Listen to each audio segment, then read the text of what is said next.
everybody to Minecraft Mayhem podcast. I can talk really. It is March 22nd, 2016, and we've got a small group today. It's myself, Finwin. We've got June Paku. Hello. We have Frosty. Yo, yo. And we have Mark from Adults Only Minecraft. And Hello. today... Oh, I'm sorry. Oh, that was so rude of me. Oh my gosh. Everybody else gets a hello but you. Yeah, There you you just go. walked right over me. You just get nothing. Nothing. That's how much love I don't show. Okay. We're going to talk a little bit today about our building styles. In Minecraft, everybody has a unique building style, I think. Sometimes you'll see a little bit of crossover, but people have certain materials they prefer to build with, certain places they like to build, certain just design elements. Myself, I like to build aesthetically in the mountains themselves. I'll go find a cool mountain, I'll find a hill, I'll find something I can build my home into rather than on top of. I hate building in big flat areas. I'll do it, but I hate it. It's kind of boring. Yeah, That is my personal. I like to integrate the landscape into what I'm building as well. In my eyes, it doesn't make a lot of sense to have all these beautiful Minecraft hills and valleys and extreme hills and all those things and not take advantage of them. I mean, I guess some of my building style comes from the people I watched when I first started playing Minecraft. Those are all long times ago. But I see what I like building on flat land. But when it comes to agriculture and things, like I'll make a river and like that's where I'll put my farm, like against the river valley or something like that. I tend to like doing hidden bases, things that are hard to find for other players, inside of like giant hills and stuff, so I have a lot of room to expand. And I like building floating houses on stilts and like decorating these stilts and making it look all pretty and like lighting it up with glowstone and stuff like that. So you really like to integrate water into what you're doing. Is that all the time? Are you talking to me or Frosty? To you? I don't tend to actually integrate a lot of water into mine. I have had some where like I'll build a door behind a waterfall or something like that. But I don't like integrating water into my stuff because of the fact that it makes it hard to get around. And if you go out at night, then you're like climbing up this waterfall while a skeleton is shooting at you with the face. It's not comfortable. It's not pleasant. It's not comfortable. It's not pleasant. She did. I remember one build that June did where it was in the side of a mountain, and they built the stone so where it had hidden pressure plates, and you had to step on them or hit a button or something, and then the side of the mountain opened up. You couldn't see it until you hit that button. You had no idea it was there. I do that stuff all the time. I'm big on hidden bases. I love hidden bases, and like you'll be able to see it from one side. Like I accidentally opened up a side of the mountain, so you'll be able to see like a window or something, and that's like the only sign there's anything there. But aside from that, it's like you can't find it. And maybe after I get really comfortable and I'm pretty sure like I'm safe and sound and cozy and I've like expanded, because I'll build these fortresses from the top of this mountain, have a tower coming out of the mountain, and that's the only evidence anything's there besides a window or two, and go all the way down to bedrock. Cool. Now, are you using notch doors for those hidden doors? Yeah, the ones that pull back and.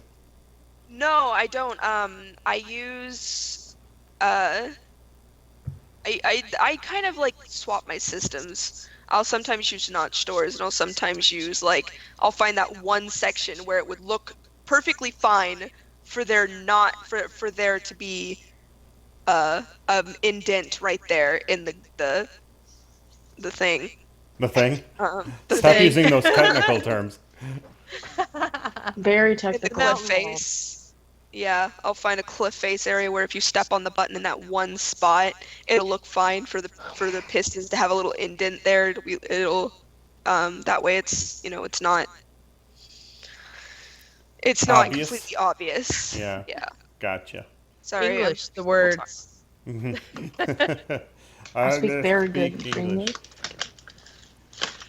I think I like glass. I like to use lots of windows. I like to use lots of glass and clear glass and square glass and color glass. I don't care. I love using glass in my builds. I like torches. Torches and glowstone. I used to hate glowstone, but like it's become my best friend over the years for See, some reason. the thing with glass and glowstone is they're very glowstone lamps are nice. They're very modern-esque things. Like there's things, those are Yeah. the two things you would think with a modern house. And over the years, as I've gotten more, I don't want to say better, but more experienced in Minecraft, I've started to build more modern houses. And I mean, I miss the simplistic, easy things of just a box that looks really nice on the inside. But I Yeah. also like impressing people with with the modern house. I Yeah. like the modern builds. Yeah, those are, you see them. Certain people have a real knack for it. Just I can't do it, but the modern houses are really neat to look at in Minecraft. I find them weird. Like, I like doing castles and stuff, and I actually have a redstone castle gate where you hit a button and it opens it up from either side on my channel. I don't know if it still works for 1.9, but it should. I mean, it's not like they changed the redstone system. Because I built it in 1.8, so it should be fine. And I built the castle gate, and you use a button, and it opens both sides, and then you can walk through and close it again, so that way you don't have to worry about skeletons or anybody following you through. And it's pretty intricate, and I'll build these massive castle walls around a village, and like have it in sections of two, so there's a castle gate, and then the village, and then another castle gate, and then a giant fucking castle, just like Yeah. standing there with my Minecraft symbol on the front in glass. One of my favorite builders is, I don't know if you guys have seen his work. His name's Necro. He's on Dodoza's server. He was on Sarah's server. Necro's stuff is so Necro's Necro does the most amazing, and anybody, unfortunately, he doesn't have a channel. I think he started one a little bit, and we all really were just rooting for him to have a channel because his builds are incredible, like lava dripping behind skulls in the size of mountains and stuff like that. It's Neat. it's really good work. If you don't, I'll put a link to his channel down in the description.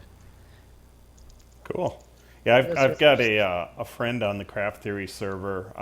It's Runehammer Gaming, and his channel. He does have a channel, and he builds things that are unique and historically accurate. Like he's got a Templar castle that he just finished up, and it looks phenomenal. And is it big? No. Is it just so incredibly unique? Not necessarily. It's this wonderful looking build. He's got a style and a quality that is so unlike anybody else. You can, like with Minecraft, you can really tell how people gain skills over a lot of time of playing. Like if you set Minecraft down in front of, I don't know, like second grader. I guess they play Minecraft now. Eighth, It doesn't really matter. Yeah, Probably, ninth, yeah. But you'll sit it down in front of them. They'll play it, and they'll build a huge underground house, or like an overground house made out of like emerald ore and gold. And then you'll get somebody like Necro, who will build these amazing things, and somebody that isn't really a fair comparison because like Necro is an adult and that's a second grader. It's That's more like- if you take somebody who's never played Minecraft before and you put them next to somebody who's played for a long time, you can definitely see where this person has developed their own style over time, and the other person isn't really sure what to do. Like for instance, here's something that I changed whenever I started building my castle walls was I noticed that I was having problems with spiders, and I didn't want to make them any taller, so I started putting like spikes out on the outer edge of my Ledges. castles. Put a ledge. They aren't really ledge because a ledge, it's not really. It's just a block with a single space in between each one that matches Oh, okay. the upper part because spiders can't fit through one slot spaces. So not only does it add to the decoration, but it also is functional as well and keeps the spiders out of my castles. Nice, you can kill them through the holes. I never thought of doing that. I Yeah. always just made a ledge over the edge, and then I would creep up to the edge and kill them underneath me. I made Yeah, just a and little see, upside down stair, but and that also makes it where if there's a skeleton under your wall, you don't have to creep out there and then jump down and get them. You can look through the hole and shoot them through the hole with a bow. So it makes your castle a bit more defendable, also looks nice, and these are little things that people develop as they play Minecraft, is it's not only are they doing things that are functional, but they also look nice. It's always nice to see somebody who is like who's been playing Minecraft for a long time, like such as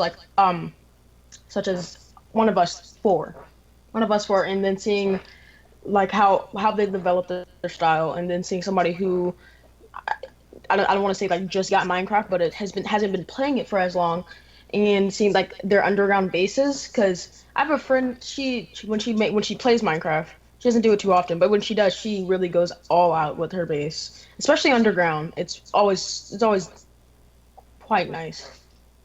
I think my first build or my first map, my house was a bunch of squares. It was just a cobblestone box with a cobblestone box off the side of that, and then I'd add on another, and I just kept adding these little extensions of little cobblestone boxes.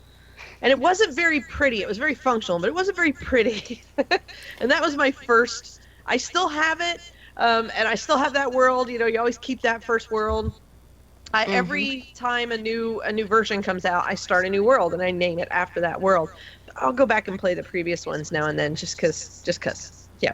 Yeah, I think a lot of that comes from starting to understand and know the palette you have to work with. What are Yeah. what are the colors? What are the textures? What are the different shapes? All those things come together in your mind so that you're not sitting there going, I don't know what to put here. I've got I'm just gonna this. drop something here. Yeah. Right, exactly, I just need a exactly. box.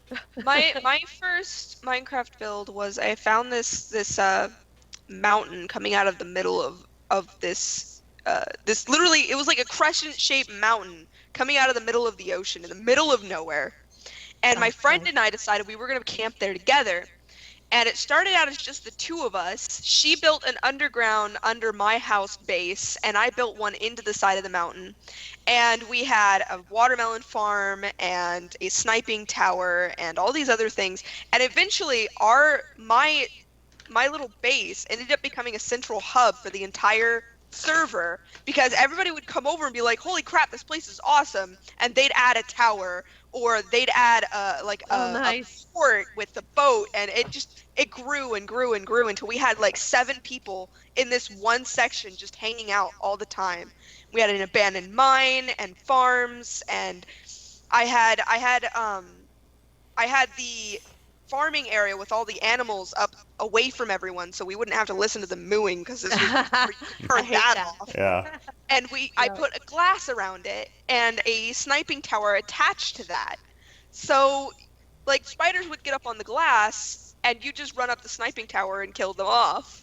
Mm. And this sniping tower overlooked the entire island, so you would have people running around with other people providing backup while they sniped. So we'd be What a killing neat spawn witches and all hub. kinds of we'd be killing witches and all kinds of stuff because you had people with sniping with bows and arrows and people out there with swords backing each other up, and it became a really what was really cool about it was the fact that everybody was really working together.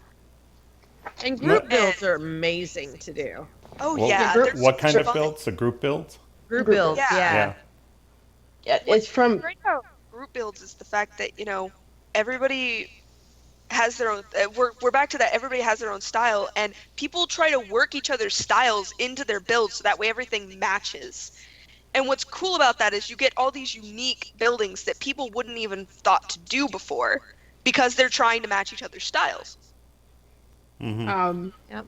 We had Like- another hub on the Craft Theory Season 1 server, and the Nether Hub was almost all done in netherrack and colors and fire and things that all had to do with hellish kind of things.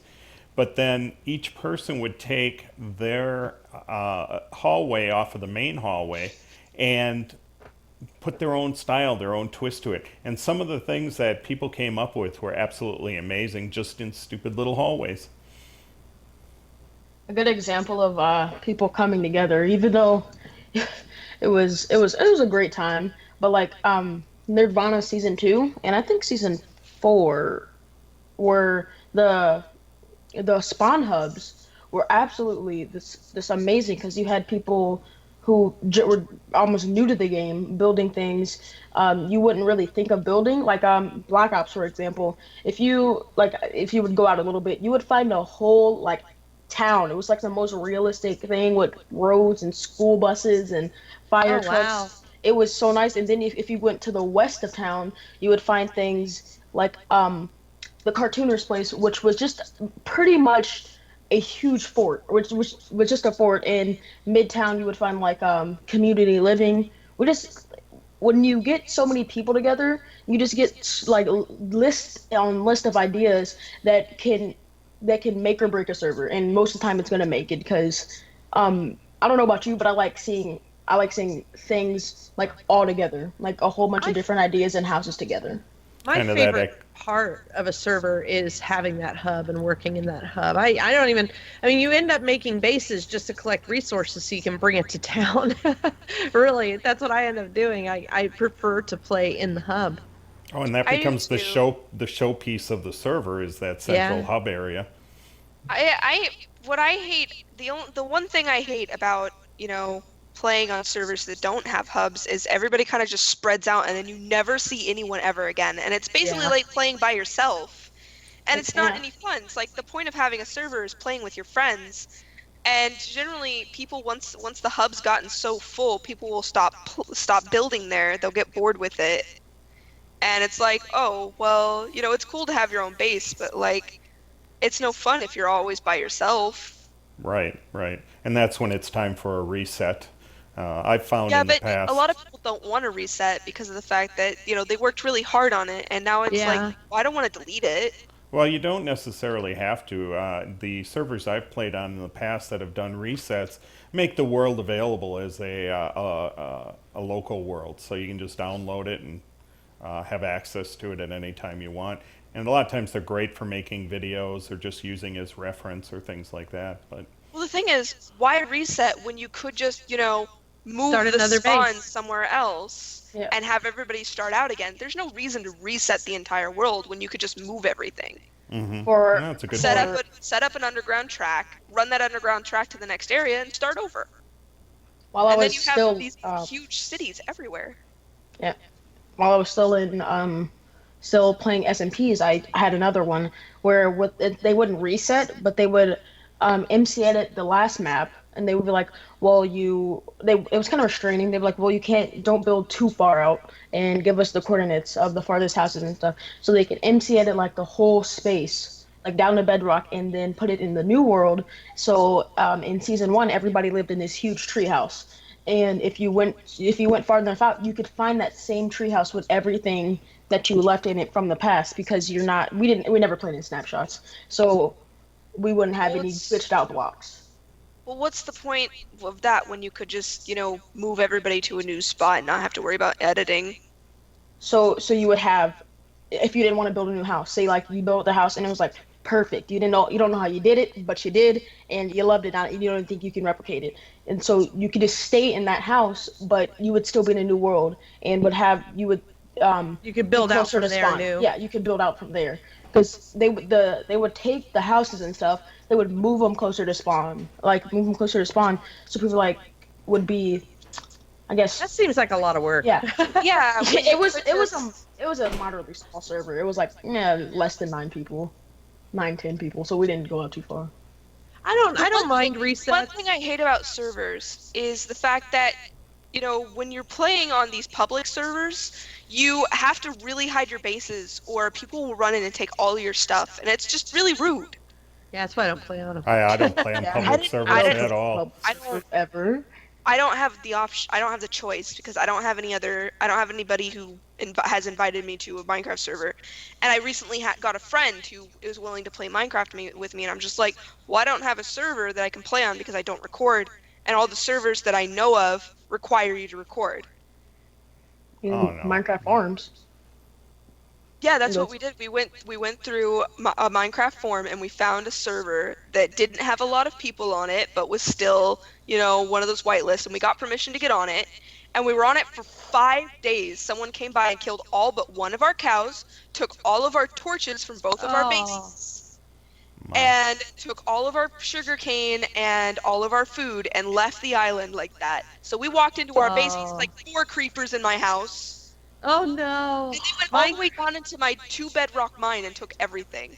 And Yeah, killed my golem. Minecraft griefing is kind of its own topic. Yeah, exactly. And Yeah, it's its were you own on a topic. no griefing server, or was It there was a no griefing? griefing server, but there were never any mods on to complain to. Yeah. Ah, So that'll do it. yeah, and that's the rough part. Played Well, on our and- forums. yeah, 4 days later, no response. yeah. Well, Yeah. But I think we could probably go ahead and call it here for tonight. I know the episode's gone for a little bit. Indeed. And I have things going on I need to go do. All right. Well, thank you everybody for joining us for another episode of Minecraft Mayhem podcast. Please join us for the Minecraft Mayhem episodes where we play different games, and that's what this group is a bunch of Minecraft players. We just get on multiplayer servers and play whatever is out there. If you have a suggestion of a game that you think we should play, leave it in the comment down below. Whoever's video you comment on will let us know, and we probably would play it. So thank you everybody for joining us. Please do like, comment, and subscribe to everybody. Yeah, Bye, do that. gamers! Peace, peace. Bye.